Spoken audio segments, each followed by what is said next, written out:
All earthly things with earth will fade away, but prayer grasps eternity. Prayer is not a position on your knees. Prayer is not a position, it's a disposition. Prayer is almost the greatest human privilege that we have.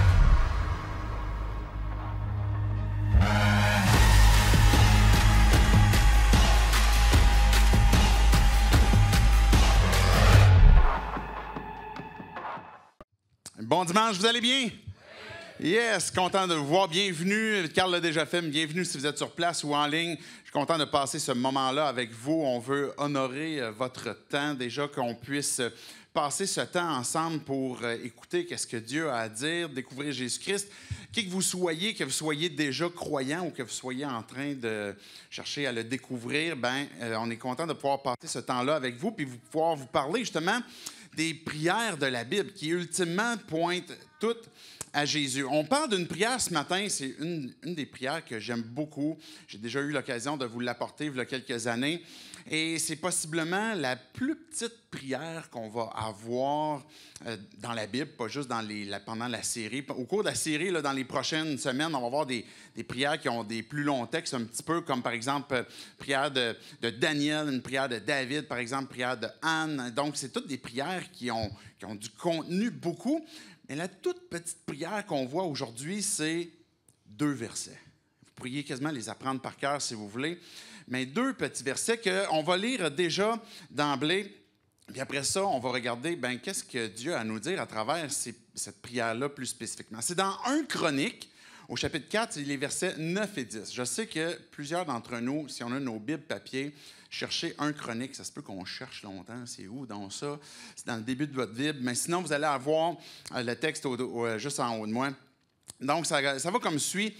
C'est la prière de Jabez. On commence au verset 9 du chapitre 4 de 1 Chronique. Jabez fut plus honoré que ses frères. Sa mère l'avait appelé Jabez en disant « C'est parce que je lui ai donné naissance dans la douleur. » Jabez fait appel au Dieu d'Israël en disant « Si tu me bénis, si tu étends mes limites, si ta main est avec moi, et si tu me préserves du malheur, en sorte que je ne sois pas dans la souffrance. » Et Dieu accorda ce qu'il avait demandé. Voilà la plus petite prière qu'on trouve dans la Bible, et avec la conclusion que chacun d'entre nous, on espère avoir à nos prières. Et Dieu lui accorda. Avant qu'on aille plus loin, on va prier justement pour que Dieu puisse venir nous parler à chacun d'entre nous, puis puisse révéler qu'est-ce que nous, on a besoin de savoir de lui pour faire le prochain pas qu'il nous demande. Dieu, on va te dire merci parce que tu nous parles, tu es ce Dieu qui est vivant. Merci pour cette prière qu'on vient de lire qui est toute petite. Ma prière, Dieu, c'est que pour chacun d'entre nous, que tu puisses te révéler, que tu puisses apporter, Dieu, des réponses à nos questions, que tu puisses venir générer ou apporter la foi pour qu'on puisse ouvrir nos yeux sur toi, au-delà de ce qu'on peut voir du monde matériel, mais qu'on puisse voir ton action dans nos vies autour de nous. Et puis qu'on puisse saisir cette prière, Dieu, cette opportunité qu'on a de pouvoir te parler pour qu'on puisse justement te découvrir de plus en plus. En ton nom, Jésus compris. Amen. Amen. Les Chroniques, c'est, peut-être que vous avez déjà lu ce livre-là, c'est un livre qui est peut-être un peu difficile à lire parce que vous allez arriver sur des chapitres qui vont être remplis de noms. Donc, il y a plein de listes de noms. Ça a une utilité, parce qu'on pourrait dire, OK, c'est quoi l'utilité d'avoir comme tous ces noms-là? Ça a une utilité. Puis, ce n'est pas tant sur ça que je veux apporter la réflexion ce matin.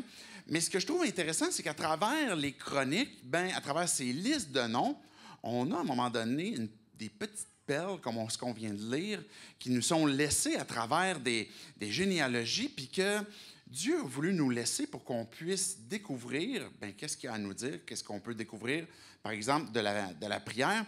Et ça, c'est le contexte de la prière de Jabez où on a plus que son nom, on a celui qui a écrit le texte.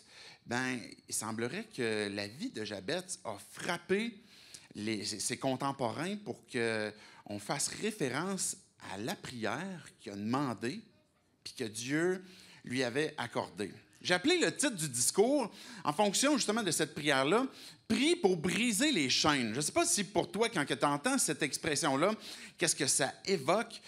Quand on va voir la vie on ne voit pas vraiment la vie de Jabez, mais du moins sa prière, on comprend comme quoi que il avait besoin de prier pour qu'il y ait des choses qui changent dans sa vie de façon radicale. Et c'est peut-être ton cas ce matin.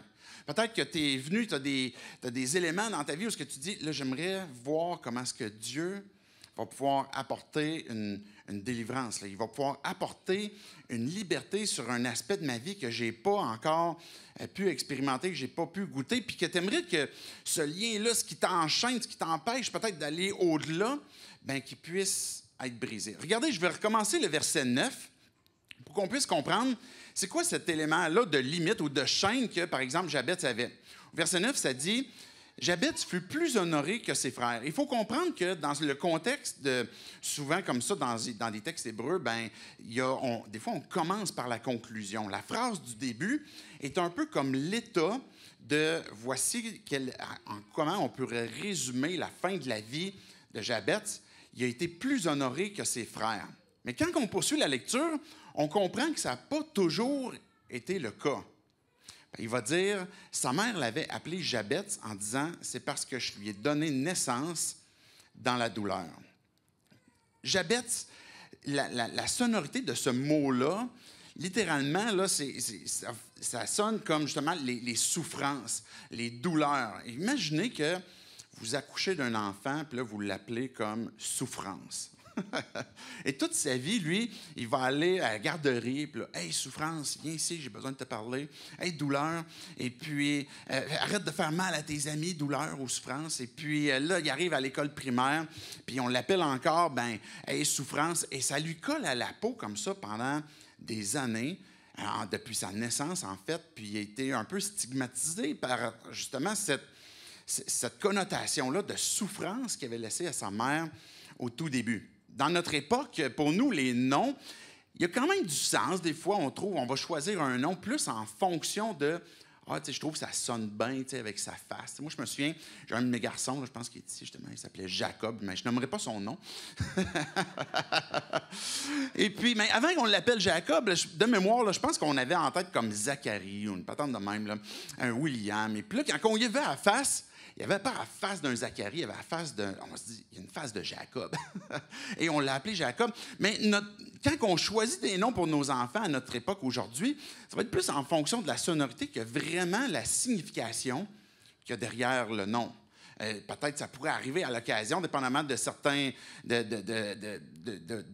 origines. Mais à l'époque, quand on regarde ce texte-là chez les Hébreux, bien, les noms sont souvent pour exprimer justement une idée, comme Jabez, comme étant souffrance. Quand on parle, il y avait un autre fils, par exemple, Benjamin, qui était un des fils d'Israël dans l'histoire, là, les 12 fils d'Israël.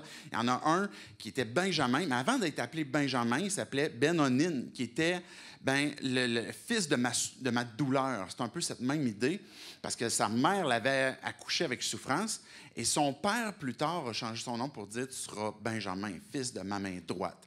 Les noms avaient une signification, puis il y avait aussi quelque sorte de... quelque chose un peu comme une bénédiction qui était proclamée sur la personne.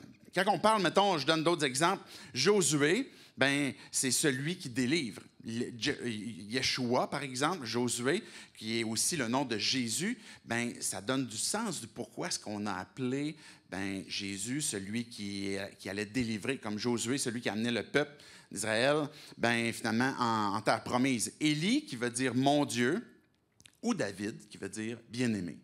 Bref, peu importe quel serait notre nom, à l'époque, c'était commun que d'avoir les noms qui représentaient la vie de la personne ou qui annonçaient ce qui s'en venait pour la personne. Ce que je trouvais intéressant, cette semaine, pas plus tard que cette semaine, j'accompagnais un de mes enfants dans un rendez-vous médical et puis, à un moment donné, dans ce rendez-vous-là, il est suivi par une équipe. Puis dans cette équipe médicale-là, il y a plusieurs spécialistes qui s'occupent de plusieurs cas, finalement, à l'hôpital. Et puis, je me souviens avoir entendu le commentaire d'une des spécialistes qui était, de mémoire, je pense que c'était une dermatologue, mais elle disait, on a tous des des compensations avec notre corps, parce qu'on parlait du contexte, par exemple, de physiothérapie. Puis là, elle disait, même quand on n'a pas de problématique, des fois liée à un problème de santé, on va tous avoir quand même des compensations pour des faiblesses ou des choses qui nous font un peu mal, puis on s'en rend pas compte. Et puis là, ça me faisait réfléchir, où je me disais, moi, je pense pas en avoir. Il me semble que je marche direct. On pense tout si on souffre pas, on se dit tout comme on est correct, on est direct, j'ai pas de problème. Puis qu'elle dise qu'on est tous comme un petit peu, on compense à quelque part, ça me choquait un peu parce que je me disais, il me semble que je le ressens pas. Mais des fois, quand on est dans des situations de vie, Jabez qui se fait appeler souffrance, parce que sa mère a souffert beaucoup au moment de son accouchement, ou qu'on pourrait avoir différents éléments dans nos vies qui nous ont fait souffrir, qui sont là, puis qu'on se rend peut-être même plus compte, mais que toute notre vie est en train de compenser pour cette souffrance-là, cette limite, cette chaîne qu'on est en train de porter pour fonctionner, pour réussir à fonctionner et puis marcher puis avancer. Jabez, ce que j'aime dans cette histoire-là qu'on vient de lire, dans cette prière-là, c'est qu'il n'a pas voulu que sa vie se limite à ce qui avait été déclaré sur lui, qui était un enfant de souffrance, qui était la personne identifiée comme souffrante. Mais comment est-ce qu'on fait pour constater, quand on pense à nos propres vies, à nos propres réflexion de est-ce que moi-même j'ai des chaînes, est-ce que moi-même j'ai des choses que vraiment que je compense sans nécessairement m'en rendre compte, on pourrait arriver peut-être à la conclusion justement que non, pas vraiment, j'ai pas vraiment de problématique. Est-ce que vraiment j'ai besoin de briser des chaînes dans ma vie? Et on pourrait penser que c'est correct, tout fonctionne, puis ça va quand même assez bien. Mais quand on prend le temps de réfléchir, on va constater qu'il y a des comportements qu'on peut avoir qui nous détruisent, ou des comportements qui détruisent des proches, des gens qui sont dans nos relations. On pourrait avoir des comportements qui nous détruisent, nous, qui pourraient peut-être être liés au fait de consommer, peu importe ce serait de la consommation, c'est peut-être de l'alcool, ça peut être, je sais pas, la nourriture d'une certaine façon qui est malsaine, ça pourrait être de dépenser, par exemple, mon argent d'une façon tellement compulsive que je suis constamment en train de lutter avec des moments où je suis en manque d'argent, par exemple, ou bien que je prends pas soin de une hygiène de vie, de l'équilibre ou de ma santé. Et puis, là, ça génère peut-être des difficultés, justement, de santé, des difficultés avec mon sommeil, peut-être j'ai de la misère à bien travailler, à bien performer. Ou avoir des comportements qui brisent, par exemple, des relations parce que j'ai une habitude de mentir, peut-être d'exagérer, de cacher certaines choses, peut-être d'avoir trompé, peut-être de s'irriter. Je me mets rapidement en colère dès qu'arrive une situation. Je suis peut-être rapidement rabat-joie. Puis j'ai ce type de comportement-là, par exemple, lié avec la colère. Ou peut-être de mépriser de mes proches, qui fait qu'ils se sentent distants. Ils ont de la misère à sentir que je les aime, puis que je suis avec eux, je suis chaleureux envers eux, ou que j'évite des personnes. On pourrait avoir ce type de comportement-là, que quand on prend le temps de regarder nos propres vies, on va constater que il y a des choses qu'on fait pour lesquelles on va souffrir, qu'on fait nous-mêmes. Puis quand on veut les arrêter, c'est pas si facile que ça non plus. Puis là, on réalise que ça se peut que j'aille une chaîne, un lien comme ça, que j'ai de la misère à me débarrasser. Puis je vois aussi que je peux avoir des comportements qui blessent mes proches, puis je voudrais arrêter de m'irriter constamment pour rien. Je voudrais arrêter que de chercher à peut-être de mentir ou exagérer ou à tromper. Puis j'ai de la difficulté, puisqu'on dirait que depuis que je suis enfant, que c'est là, puis j'ai de la difficulté à avoir la délivrance là-dessus. Mais plus profond que les comportements. Parce que si on se limite à « OK, on va regarder c'est quoi nos comportements, où sont nos chaînes », on va manquer, je pense, réellement, là où Dieu veut intervenir, puis là où on a besoin de prier. C'est quoi qu'il y a derrière ces comportements-là? C'est quoi nos intentions? C'est quoi qu'on a au fond de nos cœurs, qu'on produit ces comportements-là? Les comportements, Jésus, il appelait ça des fruits. On reconnaît un arbre à ses fruits. Fait qu'on voit les fruits qui peuvent être là, mais c'est quoi les racines? Ils sont enracinés où? Qui démontrent finalement pourquoi ça génère de ce fruit-là. On pourrait constamment juste enlever les fruits et essayer d'enlever les comportements. Ça va constamment revenir parce que on n'est pas allé à la source, on n'est pas allé à la racine, qui est peut-être un désir de pouvoir. Peut-être que je suis constamment en train de me mettre en colère parce que j'ai le sentiment que dès que quelqu'un vient faire obstacle à ce que je veux obtenir pour avoir du contrôle, avoir le pouvoir, mais ça m'irrite, je me mets en colère. Ou bien quand que je vais avoir l'approbation des gens, si je me place dans une circonstance où j'ai été vulnérable et puis que j'ai pas bien performé ou peu importe, là, je perds l'approbation, bien là, il y a des difficultés ou il y a des comportements qui peuvent sortir, mais c'est parce que je recherchais peut-être autre chose que de juste bien faire mon travail, mais de vouloir être aimé des gens, de vouloir avoir l'approbation, de la sécurité, de pouvoir être confortable. Peut-être que des fois, ce que l'on fait, c'est pour préserver les plaisirs que l'on a, que ce soit de manger, que ce soit de pouvoir avoir le plaisir de nos différents hobbies, peu importe les choses qu'on pratiquerait. Mais ce qu'il y a derrière ça, c'est justement ce confort où, mais là, je veux être bien, puis je veux le préserver. Quand que Jabez va prier pour renverser justement que le fait qu'il est identifié comme un enfant de souffrance, bien, il veut que sa vie change d'une façon radicale. Dans le cas de Jabez, bien, on ne voit pas autant que c'est des comportements. J'ai parlé de comportements parce que ça peut être des éléments qui vont démontrer c'est quoi qu'il y a derrière, peut-être nos motifs, puis qu'on réalise que, OK, j'ai réellement des chaînes, j'ai vraiment besoin que des aspects de ma vie soient délivrés, soient libérés. Mais au-delà des fois des motifs qu'on peut avoir, des fois, ça pourrait être même aussi l'environnement dans lequel on a été qui fait que, je vais le dire comme ça, dans un jargon religieux, on dirait que j'ai reçu des malédictions. On dirait qu'on a proclamé des paroles de malédiction sur moi. Toi, tu es un enfant de malheur, tu es un enfant de souffrance. Tu es un enfant qui a fait ci, qui a fait ça, puis que c'est venu briser peut-être notre estime, c'est venu briser quelque chose. Et puis, c'est pas parce qu'on avait des mauvais motifs, c'est pas parce qu'on avait des mauvais comportements, mais l'environnement dans lequel on a été a fait en sorte qu'il peut y avoir de ces limites-là auxquelles on est confronté, qui fait que, on s'est toujours fait dire une chose, ou on lutte constamment avec ces malédictions qui sont envers nous. Et que ça pourrait peut-être être lié au fait que j'ai pas reçu l'éducation que j'aurais eu besoin, j'ai pas reçu peut-être le contexte familial qui aurait été idéal, j'ai pas reçu les paroles qui ont construites, mais plutôt qui m'ont fait du mal. Mais comment est-ce qu'on peut réellement être libre? Comment est-ce qu'on peut réellement avoir ces chaînes qui, dans nos propres vies, peut-être nous empêchent que d'être réellement nous-mêmes? Dieu, il t'a donné l'opportunité de pouvoir trouver ton identité en Jésus-Christ. Et que chacun d'entre nous, on peut avoir cette identité en lui.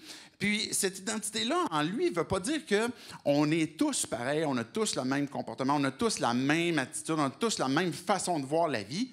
Et je ne sais pas s'il y en a qui ont fait le petit test. Là, je parlais comme dimanche passé que j'allais vous soumettre comme une espèce de petit quiz pour votre profil spirituel. Et puis je l'ai envoyé sur l'application. Ce qui est intéressant à travers ce profil-là, c'est qu'il y a une réflexion qui est faite un peu comme de 9 profils différents qui montrent une certaine approche de comment est-ce qu'on est réceptif à ce que Dieu vient nous rencontrer. Bien, notre identité qu'on peut trouver en Jésus-Christ, certainement qu'elle va être en lui, mais en même temps, on va rester qui nous sommes. Ton profil spirituel, la façon que Dieu va t'approcher, il va venir te parler, que tu vas être réceptif, bien, tu vas rester cette personne-là. Mais comment tu fais pour être réellement, je ne sais pas moi, le vrai David, pour mettre ton nom à la place de David, là, mais pour être la personne que Dieu a créée, puis que tu puisses être complètement libre et tout en étant qui tu es. Mais comment ça se fait? Et c'est ça que Jabez a prié. Quand il a dit, j'ai reçu cette étiquette-là d'un enfant de souffrance, et là, maintenant, je veux que ça change. Et il ne s'est pas contenté, puis c'est ça que j'aime de son audace, il ne s'est pas contenté d'avoir une prière. Aide-moi, Dieu, à m'adapter à cette chaîne ou à ce lien ou à cette souffrance auquel je suis étiqueté, à cette malédiction, que je puisse bien m'adapter. Mais il a demandé que ça soit renversé. Regardez la suite du verset 10. Il va dire, Jabez fit appel au Dieu d'Israël. J'arrête là pour un instant. C'est pas une phrase qui est banale. On pourrait penser comme, OK, c'est juste comme pour enchaîner le suite de la prière. Mais Jabez, là, comme nous, il avait le choix d'appeler ou d'invoquer qui il voulait. On a le choix d'invoquer qui on veut. On peut appeler, il y a un exemple, par exemple, dans les rois, justement, dans les chroniques, il y avait un roi qui s'appelait Asa, qui souffrait des pieds, puis ça dit que plutôt que de se confier en Dieu, il s'est confié dans les médecins. Est-ce que c'est une mauvaise chose que d'aller voir le médecin si tu as mal aux pieds? Non, c'est pas une mauvaise chose, c'est une bonne affaire. Mais sur qui tu vas placer ultimement ta confiance? Et c'est ça la question qu'on doit se poser. Et quand Jabez a décidé d'invoquer le Dieu d'Israël, c'est parce qu'il a décidé d'avoir confiance, d'avoir sa foi, comme quoi que c'est lui qui peut renverser. C'est lui qui peut transformer ma vie, qui peut renverser cette malédiction-là. Et quand il parle d'invoquer, c'est justement ce type de prière qui est plus que des prières répétitives. On parlait la semaine passée comment est-ce que Jésus nous enseignait à prier, de ne pas faire exprès de juste répéter des prières, puis que c'est à force de prières répétitives que Dieu va répondre. Mais invoquer, ça parle du cœur. Ça parle d'une prière qui est venue d'un élan des tripes, là, du cœur pour dire « Dieu, j'ai besoin que tu interviennes. J'ai besoin que tu interviennes dans ma détresse. » Et c'est pour ça qu'il a invoqué le Dieu d'Israël. Puis comme je disais, autant Jabez comme nous, on peut faire appel aux médecins, on peut faire appel à des spécialistes, on peut faire appel. À l'époque, il y avait des idoles de toutes sortes, là. Il y avait le Dieu d'Israël, mais il y avait des idoles, des Astartés, des Baals. Il y avait toutes sortes de noms qu'on pouvait étiqueter pour les idoles. Mais vous savez, c'est quoi qu'il y a derrière ces idoles-là? C'est l'expression du cœur humain. Fait qu'on pourrait penser comme, OK, les idoles, c'était comme des statues, ils sculptaient de quoi dans le bois. Mais il faut aller plus loin que juste le comportement, comme je disais tantôt. On sculpte une idole, puis quand on voit les gens qui se prosternent et qui adorent leurs idoles, mais c'est parce qu'à quelque part, ces idoles-là sont en train de satisfaire quelque chose qu'ils recherchent de leur cœur. Et puis que si mon idole, c'était, moi, je veux vraiment pouvoir profiter du confort, de la sécurité au maximum, je veux vivre, être en sécurité, mais je vais me construire une idole qui va pouvoir être mon Dieu de la sécurité. Si j'aime, par exemple, les plaisirs sexuels, je vais me créer mon idole qui va pouvoir satisfaire tous mes désirs liés à ces plaisirs-là. Si j'ai une idole qui, par exemple, que je peux me créer pour satisfaire mon approbation, là, je vais le faire aussi. Donc, c'est plus que des statuts. C'est une expression du cœur. Et on pourrait aller nous-mêmes aussi vers nos propres idoles, puis chercher à... cette chaîne-là auquel je suis confronté continuellement, ça va être mes ressources ou mes idoles, ce que je me suis imaginé, qui va pouvoir m'amener au-delà de ce que je suis capable d'avoir et qui correspond finalement à ce que mon cœur cherche vraiment. Fait que Jabez n'est pas allé vers des idoles. Il s'est tourné vers le Dieu d'Israël, puis il l'a invoqué. Jacques, il va dire, je fais juste une citation, je ne l'ai pas apportée. « Si l'un de vous manque de la sagesse, qu'il la demande à Dieu. » Et c'est surtout la suite de la phrase que je trouve qui est importante. La première partie, là, demander de la sagesse, c'est parfait. Là. Mais regardez la suite. Demandez à Dieu qui donne à tous simplement et sans faire de reproche, et elle lui sera donnée. Mais qu'il la demande avec foi, sans douter. Dieu, quand on se tourne vers lui puis qu'on l'invoque, le Dieu d'Israël, c'est pas comme des idoles sur lesquelles on va se fouetter puis on va vouloir comme essayer de satisfaire nos idoles pour qu'ils puissent nous donner de quoi en retour. Le Dieu d'Israël, c'est un Dieu de grâce, un Dieu qui donne gratuitement avec aucun échange. Parce que ce qu'on peut lui donner, à part notre propre vie pour qu'il puisse la sauver puis la restaurer, c'est rien. On peut rien lui donner. On ne peut rien échanger avec Dieu pour sa grâce. Et quand que Dieu il nous donne, il donne librement et simplement parce que ça lui fait plaisir de donner. Amen. Dieu, il veut répondre. Dieu, il veut accorder la prière. Puis regardez la fin de la phrase du verset 10 qu'on est en train de lire.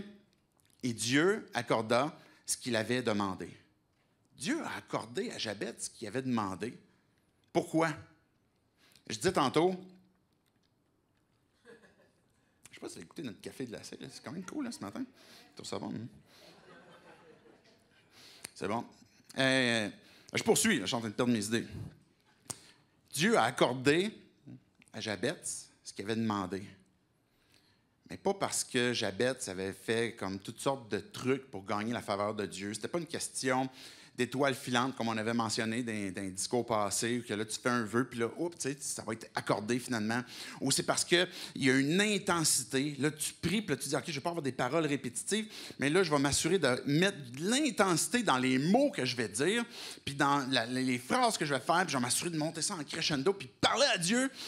C'est pas l'intensité non plus. C'est pas la répétition. C'est pas le nombre de décibels que tu attends. Quand tu attends un nombre de décibels, là, Dieu répond. C'est pas ça non plus. C'est pas quelque chose d'une sensation, mais c'est vraiment une ferveur du cœur. Dans une des prières qu'on va voir, qui est celle de Anne, bien, Anne, on n'entendait même pas les mots qui sortaient de sa bouche.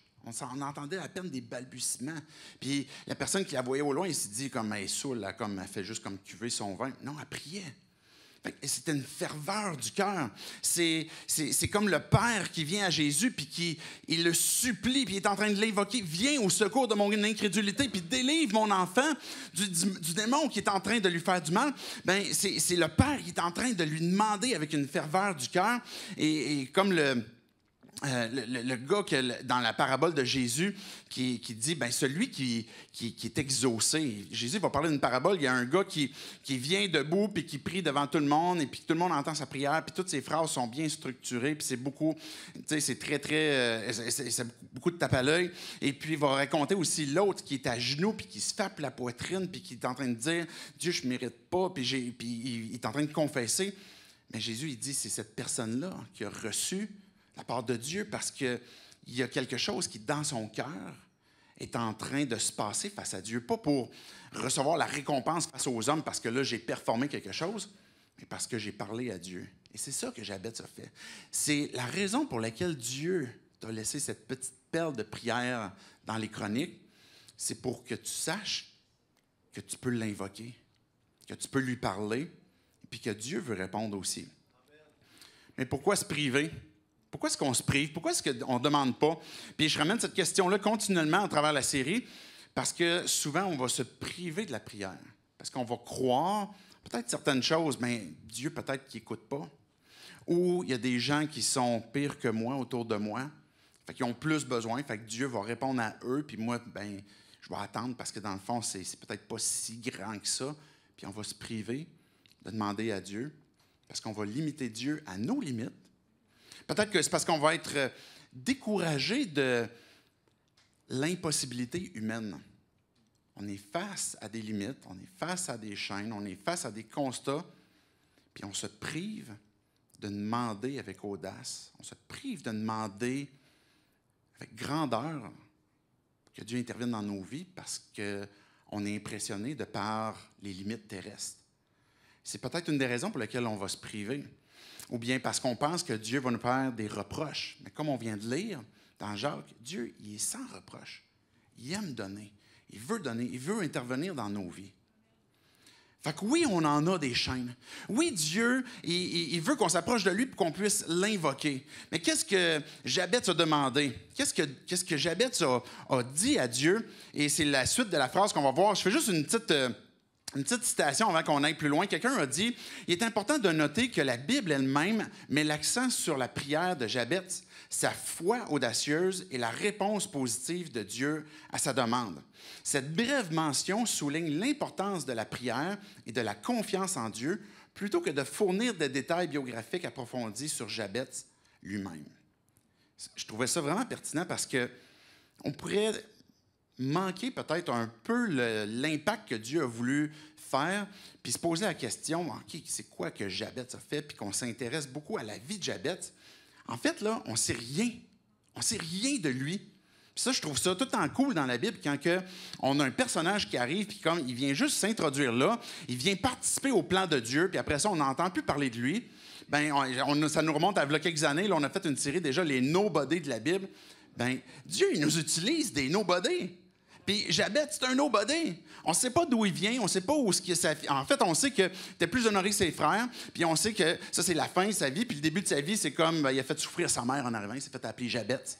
Puis, mais il a prié, puis ça a changé. C'est tout, fin. Bien, ce que Dieu a voulu révéler, c'est pas tant comment est-ce que Jabez était cool, c'est comment est-ce que Dieu il est cool. Parce que Dieu a répondu à sa prière. Puis il n'a pas fait état de « voici tout ce que Jabez a performé pour réussir à être exaucé ». Il a demandé. Il a demandé avec foi. C'est ça que Dieu veut qu'on fasse. Pour briser les chaînes, il faut venir devant Dieu puis comprendre que c'est une question de foi, une question de confiance. On parlait tantôt aussi qu'on va invoquer, mais quand on va vers Dieu puis qu'on dit « Dieu, j'ai besoin de toi », on est en train de lui placer notre confiance. Peut-être que tu te dis « OK, j'en ai pas beaucoup de confiance, là, comme je suis en train de cheminer tranquillement », mais va avec la foi que tu as, puis donne-lui. Puis adresse-toi à lui en lui disant « Voici Dieu, qu'est-ce que j'ai. Voici peut-être mes luttes dans mes doutes, mais j'ai besoin de toi. » Puis dis-lui. C'est comme ça que le peu de foi que tu peux avoir, que tu vas le miser sur lui. Et ce n'est pas tant la quantité de foi, parce que Jésus disait c'est un grain de moutarde. Tu vas pouvoir déplacer des montagnes. Mais quand on place notre foi sur la personne de Christ, bien, c'est beaucoup plus celui qui répond à notre foi que la quantité de notre foi qui fait qu'il y a des miracles qui se produisent. Si tu me bénis, si tu étends mes limites, si ta main est avec moi, si tu me préserves des malheurs en sorte que je ne sois pas dans la souffrance. Fin. Sa prière, elle arrête là. Je ne sais pas si vous êtes un peu comme moi, mais il me semble que sa phrase est mal construite. Hein? Tu dis, voyons, pourquoi on dirait qu'il y a des points de suspension, puis là, t'es comme si, puis là, OK, je comprends, Dieu, c'est des si rhétoriques, et puis là, on est en train de demander, mais en même temps, on dirait qu'il manque des bouts. Bien, même dans l'imperfection de sa prière, Dieu a exaucé. Dieu est intervenu dans sa vie. Et ce que Jabez a demandé, c'est prier pour que sa vie soit transformée. Ça se peut que des fois, on soit dans des circonstances où Dieu nous demande de s'adapter, Dieu nous demande d'être patient, puis de s'attendre à lui, puis de croire continuellement en lui. Mais il ne faut pas qu'on se prive de demander au-delà de nos limites, au-delà de nos chaînes, de ce qu'on est capable de contrôler. La bonne formulation, ben, ce n'est pas une structure toute bien placée. Ce n'est pas en commençant au nom de, bien que Jésus nous a enseigné à prier en son nom, puis on pourra voir des éléments de ça plus tard, mais ce n'est pas nécessairement, OK, je vais te dire amen à la fin. Puis là, il faut tailler le bon accent, tu sais, l'accent de prière, là, que, tu sais, il y en a qui réussissent à bien rouler les R. C'est pas, je ne l'ai jamais vraiment eu, cet accent-là, là. Puis je suis convaincu que Dieu a répondu de nombreuses fois à mes prières. Fait que c'est pas une question de comment je vais structurer ma phrase, c'est une question que je suis en train d'exprimer mon cœur à Dieu, et puis que mes yeux sont placés sur lui plus que sur mes limites, mes problèmes, mon péché, mes capacités, mes comportements, mais que je suis en train, oui, de lui avouer, je suis en train de lui confesser, je suis en train de lui demander son intervention, parce qu'il est beaucoup plus grand, beaucoup plus supérieur, puissant que ce qui limite sur terre, ce qui me prive, ce qui m'empêche, ou ce qui peut être une chaîne. La prière, elle se termine par des points de suspension, parce que la vie va se poursuivre après. C'est comme si on comprend que Jabez, ben, ça a été une marche avec Dieu. La prière, quand que Dieu, on demande qu'il intervienne dans nos vies, ben, c'est une vie de prière où Dieu, il veut constamment, à chaque fois qu'il est en train de révéler, il y a quelque chose qui apparaît dans nos vies, il veut qu'on vienne à lui, il veut qu'on lui parle. C'est une question la prière, c'est une question de relation. Puis, quand que Jésus il dit qu'il veut nous donner cette vie qui est abondante en lui, c'est parce qu'il veut transformer des choses dans nos vies. Puis que peut-être nos propres comportements qui sont peut-être influencés de par des motifs de ces idoles qui sont derrière, mais que quand que je viens à Dieu pour lui dire, Dieu, je cherche mon épanouissement dans toutes sortes de choses qui, finalement, sont juste l'expression de mon cœur, de mes idoles, mais je comprends que ultimement, Dieu, c'est toi qui me donne le confort, c'est toi qui me donne l'approbation. Quand que Dieu me regarde et il dit « Je t'aime », puis tu as mon approbation, quand même qu'une autre personne me regarde et dit « Tu n'as pas mon approbation », ça nous influence beaucoup moins. Et c'est ça, de vivre cette liberté, de pouvoir être la personne que Dieu a créée pour nous, d'avoir cet abandon envers Dieu pour lui dire, c'est toi, Dieu, qui va venir transformer ma vie, qui va venir renverser cette douleur-là, comme Jabez portait depuis longtemps. Puis, 4 choses, dans le fond, qu'il va demander. Il va demander la bénédiction, il va demander d'étendre ses limites, il va demander sa présence, sa main sur lui, puis il va demander sa protection. Jabez a demandé, si tu me bénis, si tu tu dis du bien de moi. Quand que Dieu dit quelque chose, la chose s'accomplit. Fait que si Dieu il dit quelque chose de bien sur toi, ça va s'accomplir, ça va se faire. Puis Jabez dit, Dieu bénis-moi. Qu'est-ce que toi, tu as à dire de moi? Peut-être ça nous ramène à notre série POV, le point de vue de Dieu sur ta vie, pour découvrir de quelle façon Dieu nous bénit, puis qu'il veut nous bénir. Et que, je vais juste vous citer rapidement Éphésiens 1:3. « Béni soit le Dieu et Père de notre Seigneur Jésus-Christ, qui nous a bénis de toute bénédiction spirituelle dans les lieux célestes en Christ. » Que Dieu nous ouvre les yeux sur la grandeur de ces bénédictions-là qu'on ne voit pas, puis qu'on oublie des fois. Qu'on puisse constater, le mot qui est là, c'est toute bénédiction céleste qu'on peut avoir. La bénédiction, Proverbe 10:22, c'est la bénédiction de l'Éternel qui enrichit et il ne la fait suivre d'aucun chagrin. Quand Dieu bénit, c'est suivi d'aucun chagrin. Dieu, il transforme. Dieu, il vient apporter le bien. Et quand il parle de plus grand, il va dire « Étends mes limites, brise les chaînes, emmène-moi au-delà de ce que j'ai. » Ça peut avoir un sens littéral où, quand on parle des limites, c'est un territoire, un terrain, c'est son coin de jardin, puis le gars, c'était comme toi, souffrance, tu ne feras pas souffrir personne, voici ton coin là-bas, tu restes là, s'il te plaît. Puis là, il va dire, mais Dieu, étends mes limites. Je ne veux pas rester là. Je ne veux pas rester dans ce contexte-là. Étends mes limites, puis emmène-moi au-delà de ça. Et puis, ça a certainement un sens métaphorique où il est en train de demander à Dieu, je suis incapable de contrôler ma vie. Je suis incapable de briser des malédictions qui sont sur moi depuis longtemps. Je suis incapable d'abandonner. Même mes propres idoles, j'ai de la difficulté. Mais Dieu, étends mes limites, puis emmène-moi au-delà de ce que je peux voir. Dieu, il veut accorder même au-delà de ce qu'on peut penser ou même s'imaginer. Ce que la Bible nous dit. Dieu, il veut accorder certainement au-delà de nos limites. Puis Dieu lui a accordé. On pourrait penser, peut-être que Jabez, tu exagères un peu, contente-toi de ce que tu as. Mais Dieu lui a accordé, puis il a étendu ses limites. Il va dire, si ta main est avec moi. C'est une expression qu'on voit souvent dans les Écritures, quand on place la main, quand la bonne main de Dieu. Néhémie, là, c'est un livre excellent. Là. Si vous ne l'avez jamais lu encore, je vous encourage à la lire. Puis la bonne main de l'Éternel était avec moi. Néhémie est un homme de courage, un homme audacieux. Puis on va voir une de ses prières très bientôt en passant.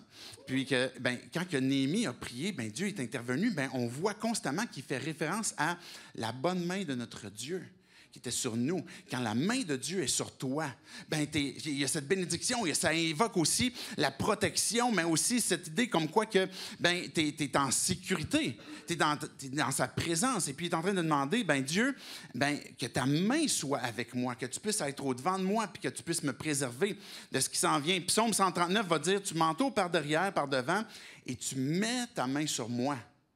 C'est la protection, c'est la présence de Dieu. Il est en train de demander, Dieu, je veux marcher avec toi. Je veux sentir ta présence. Je veux savoir que tu es avec moi. Et la protection, il va dire, si tu me préserves du malheur, en sorte que je ne sois pas dans la souffrance. Comme Jésus avait dit, préserve-nous du malin. Délivre-nous de la tentation. Mais Jabez est en train de demander cette même prière, protège-moi. Quand que les limites s'ouvrent. Quand il y a des chaînes qui sont brisées, quand il y a des nouveaux aspects de nos vies que Dieu nous permet de découvrir, il va y avoir des nouvelles luttes. Il va y avoir des nouveaux combats. Pourquoi? Parce que c'est la job de Satan.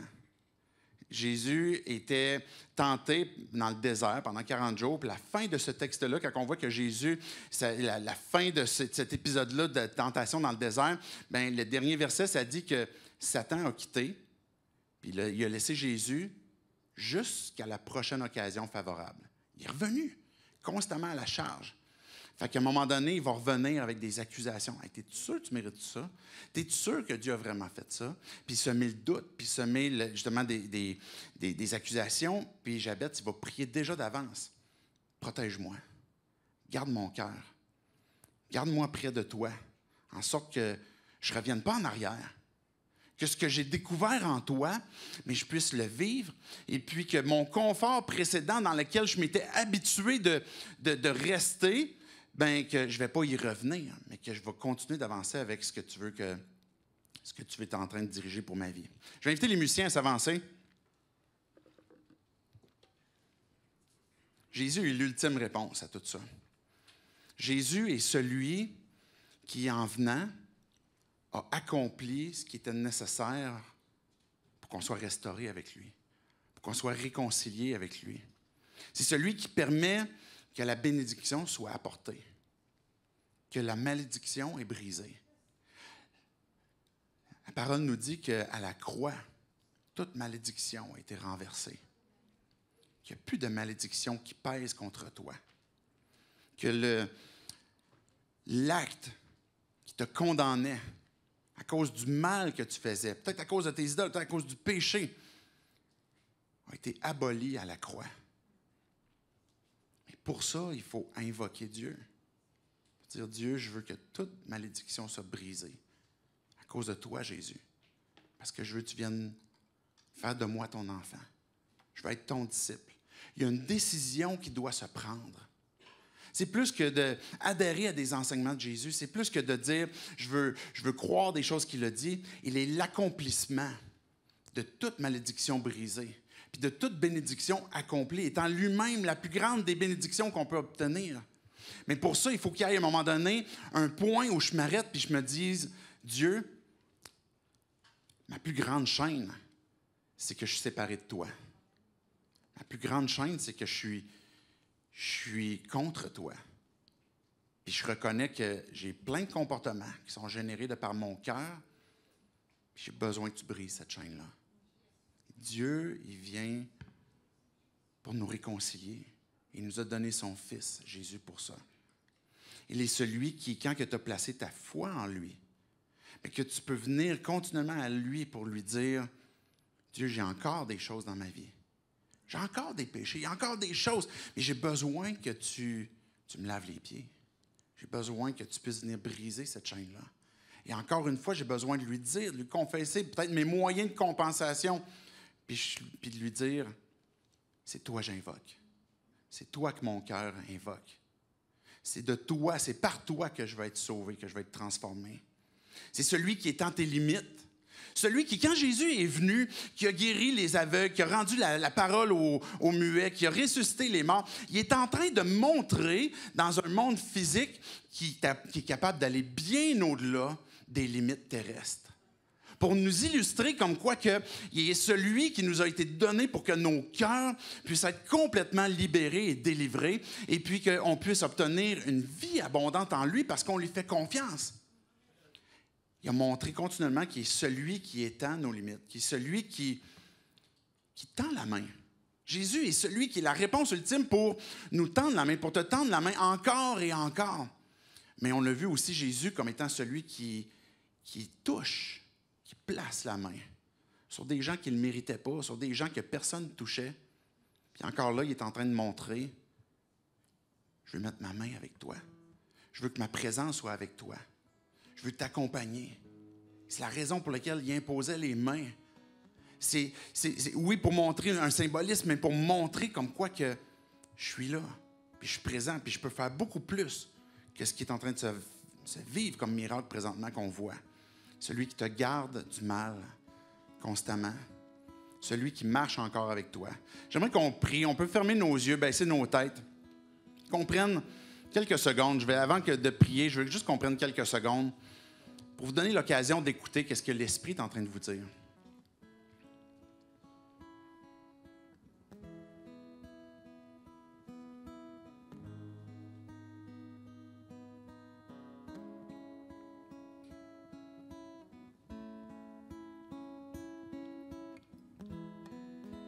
Ton amour infini pour nous, Dieu, c'est clairement manifesté. Parce que tu nous as donné Jésus. Jésus, tu nous as donné ta vie. Esprit Saint, tu parles à nos cœurs présentement. Tu es celui qui a fait les premiers pas, Dieu, parce que tu nous as aimés. Tu es celui qui s'est penché vers nous, qui nous tend la main puis qui nous dit « Invoquez-moi. Je veux intervenir dans vos vies. Toute gloire t'appartient. Toute délivrance, Dieu, est à cause de toi. Tu es le Dieu de vie, le Dieu de victoire. Le Dieu qui nous emmène au-delà de nos compensations humaines pour fonctionner. Et tu donnes la délivrance. Esprit Saint, tu sais les liens, les chaînes qu'on peut porter chacun d'entre nous. Et ton désir, c'est de nous rendre libres. Qu'on puisse être la personne que tu as créée. Viens agir dans nos vies. Viens briser ces chaînes, Dieu, peut-être qu'on n'est même pas totalement conscient. Révèle-nous. C'est en toi, Jésus, que notre confiance est placée. C'est à cause de toi qu'on sait que tu vas répondre.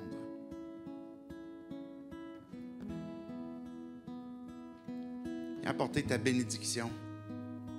Que ta bonne main soit sur nous, sur nos familles, sur notre Église. Viens étendre nos limites, nous amener au-delà de ce qu'on est capable de voir, parce qu'on a confiance en toi. Garde-nous du mal. En ton nom, Jésus compris. Amen.